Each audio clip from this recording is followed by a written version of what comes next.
అలానే అందరితో కలుపుకోవాలంటున్న మహానతుని వ్యక్తి.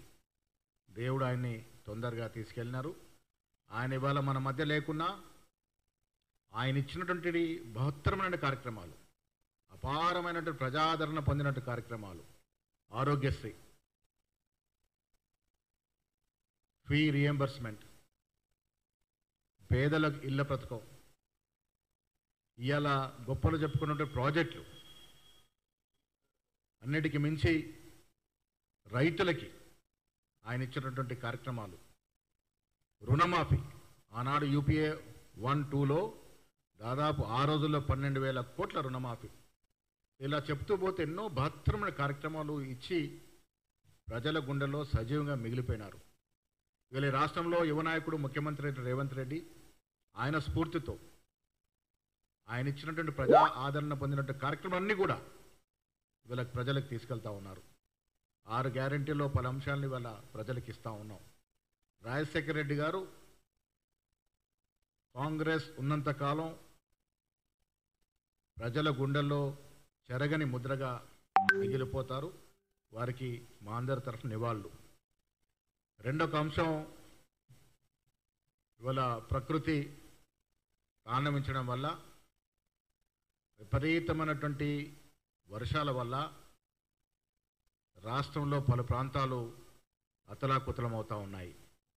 ముఖ్యంగా గోదావరి, కృష్ణా నది ప్రభావిత ప్రాంతాలు నీట మునిగి ప్రజలు చాలా ఇబ్బందులు పడుతున్న సందర్భం ఇవాళ.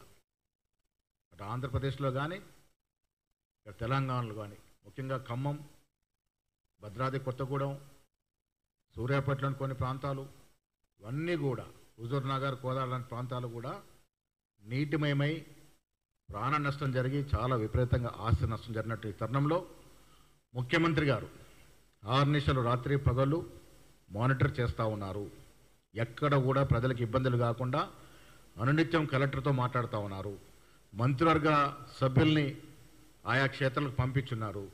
ఇవాళ ఈ రాష్ట్రంలో మంత్రులు, ఎమ్మెల్యేలు అందరూ కూడా వారి క్షేత్రాల్లో ప్రజల్ని ఆదుకునే కార్యక్రమం నిమగ్నమై ఉన్నారు.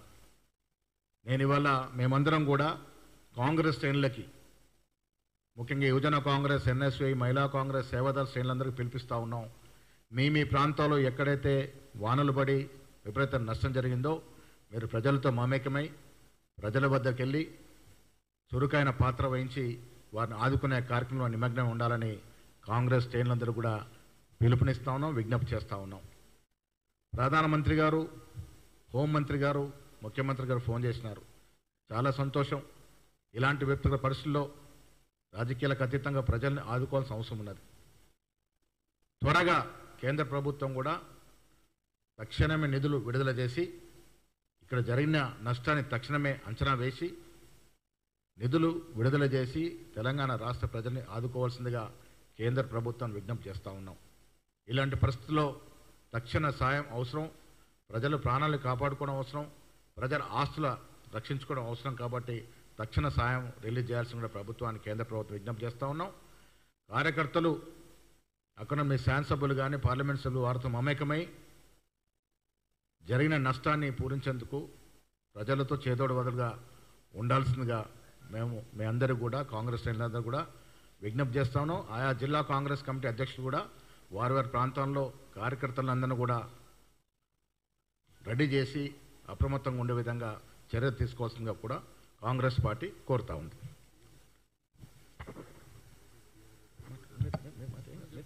మీరు చెప్పండి, బాగుంది. సారీ చెప్పకూడదు ప్రెసిడెంట్ గారు మనం మాట్లాడాక.